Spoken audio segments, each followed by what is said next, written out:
Hi, I'm Greg McAllister, Head of HR Consulting at OCG. There's certainly a lot of change around in the market at this moment in time, and I, in my 30 years, haven't seen anything quite on the scale or occurring quite at the speed it's occurring right now. So I thought I'd take some time to talk with a couple of my colleagues around what they're seeing and experiencing in the market. Let me introduce them. Hello, Amanda Hamilton. Hi, Greg. I'm Amanda, and I've been with OCG for 12 years. My career spans 20 years in the organisational psychology area, and I have spent a lot of time doing career transition work over that 20 years. Thanks, Amanda. And also Chris Gilchrist. Hi, Greg. Thanks very much for that. Like yourself, I'm something of a veteran sort of in the whole sort of recruitment and outplacement business. I've been operating in executive recruitment, remuneration advice and outplacement really since the early 1990s. And it looks like that we're in for if you like, a period of time where there's going to be a huge amount of challenges for us all. Thanks, Chris. And you're absolutely right. The stock market crash of the late 80s and the economic reforms into the early 90s saw New Zealand unemployment reach nearly double digits from what I recall. And it was a brutal period. I know that because I started my career. I guess while we all look forward to level one, I know that in the back of our minds is uncertainty about how our businesses and our employers will emerge. While wage subsidies have helped us thus far, they won't help us forever. And sadly, there's an enormous amount of talk around restructuring, around redundancy, and double-digit unemployment seems inevitable. It's forecast again, and I think it'll arrive a little faster than it did following Black Monday, the stock market crash. In fact, 1990 saw outplacement and career transition services really launch into the New Zealand market. It's where I started my career. It's where I spent a lot of time talking to individuals who were directly impacted by the changes at that time and at companies that were grappling with how best to handle it. It seems someone's fired the starter's gun again. Now, the outplacement specialists, Chris and Amanda, that I have with me tonight are experienced in change. In fact, they know that as unemployment rises, so do the challenges for those individuals who have recently become active job seekers. Their experience positions them well to help those individuals accelerate their job search prospects. And perhaps we should just ask them a few thoughts about what's going on. Chris, have you seen anything like this before? No, is the short answer to that, Greg. It's a new world that we're in. You and I have both seen radical restructuring of the whole New Zealand economy, as you've already mentioned, in the mid to late 80s, a share market crash in 1987, the mother of all budgets in 1991, the Asian crisis and the GFC, and now we've got COVID-19. It seems to me that the magnitude of the impact of this event is akin, plus some more, to the restructuring of our economy in the 1980s. Then we were totally unprepared for it. There was severe dislocation. People were marginalised and displaced. Now people are not only concerned about whether they have a job, but whether they ever might have the same job again. So there's huge amounts of uncertainty, anxiety, and concern. I mean, every day we are reading about plans from companies to effectively lay not just 10, 20 or 30 people off, but hundreds of people off.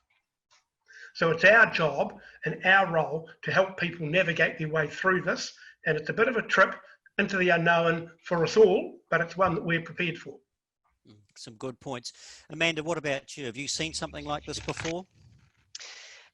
I have seen this sort of thing happen before, but never as a result of a pandemic.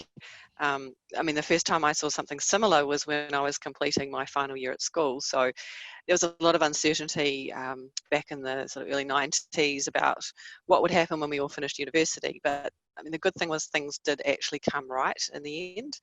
The second time I experienced it was in 2008. And I was actually working at OCG in the OCG HR and assessment team. And at that time, it did come as a surprise, a little bit like how it's come as a surprise this time round. And at first people weren't really sure what was going to happen. But there were redundancies, and we had restructuring at OCG. We did things like go to a 9-day fortnight, and what we did find though is that people did actually pull together, and they wanted to do something to help the business stay alive and help each other.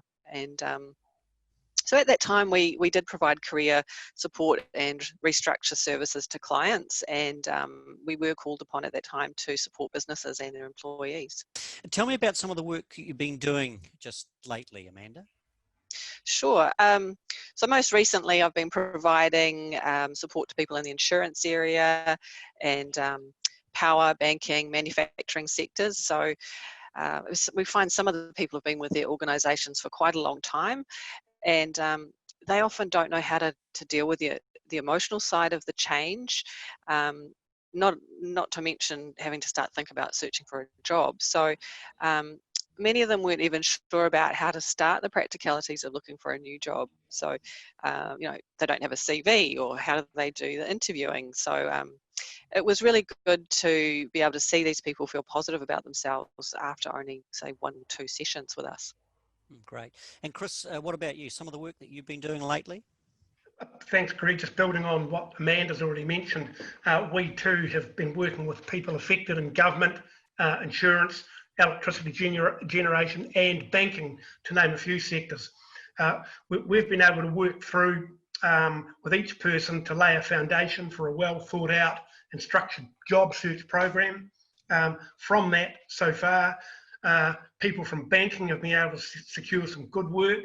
A participant in our program from government has successfully got good medium-term contract work, while others are still identifying opportunities, which unfortunately has been thrown up into the air by COVID-19.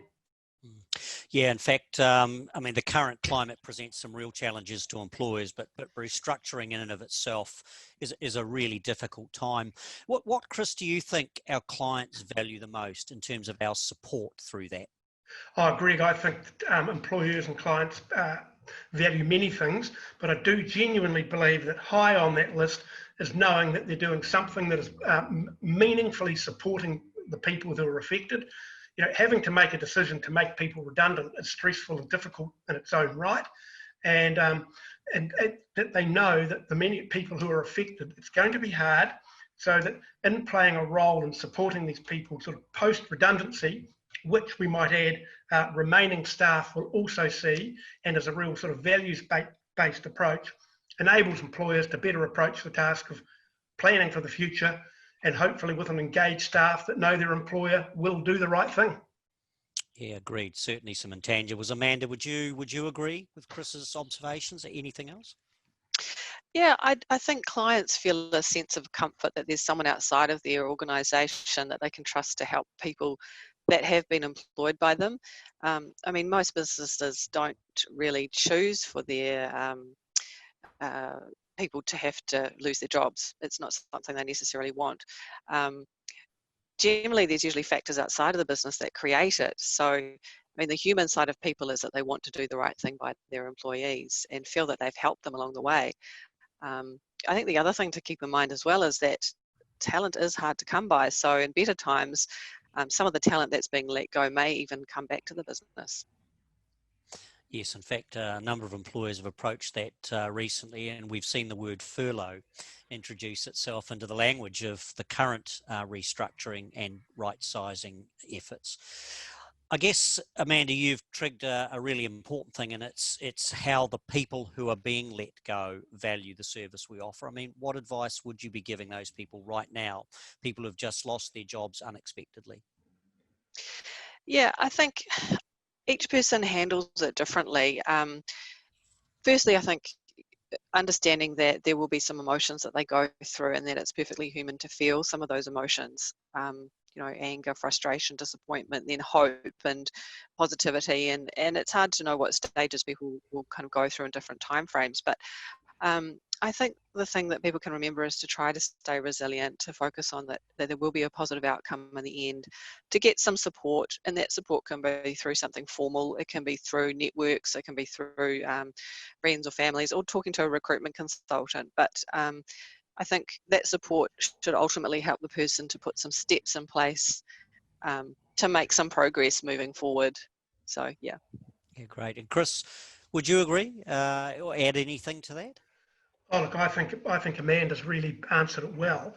I think that our role is going to be that we're there beside them, because there's no doubt for a lot of people it's going to be hard, it's going to be difficult. They're going to have good days and bad days, and it's our role to be there every day. And if whatever they want to talk about or run past us, we're there to do it, to hopefully guide and prod, make some suggestions, because in a way, given the market we're in, it's new for us too. Yes, indeed. So, no doubting the starter's gun's gone off. Yep.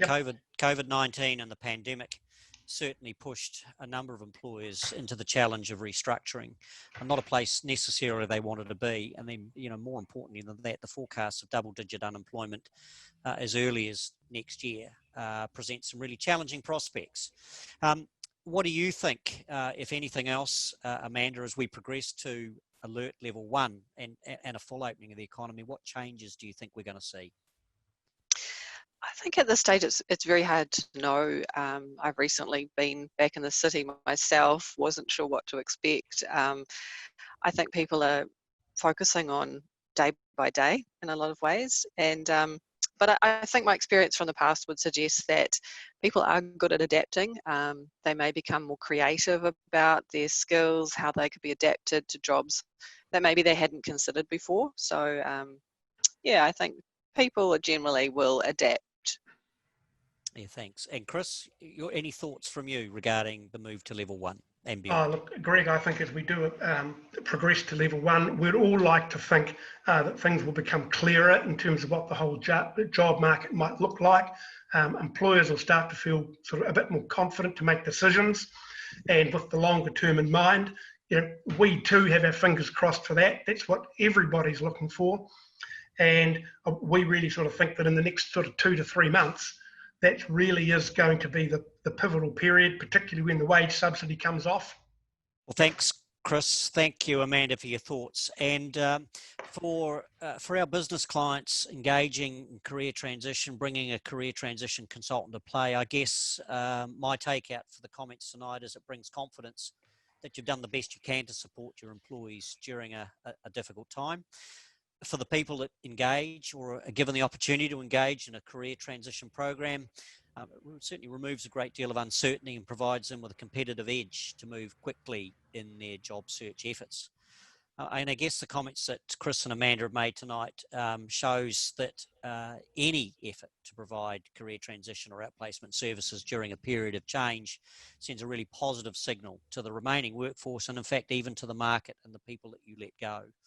So if you want to talk about anything we've raised on this podcast tonight, any issues or questions, please don't hesitate to contact us at podcast@ocg.co.nz. Thanks very much.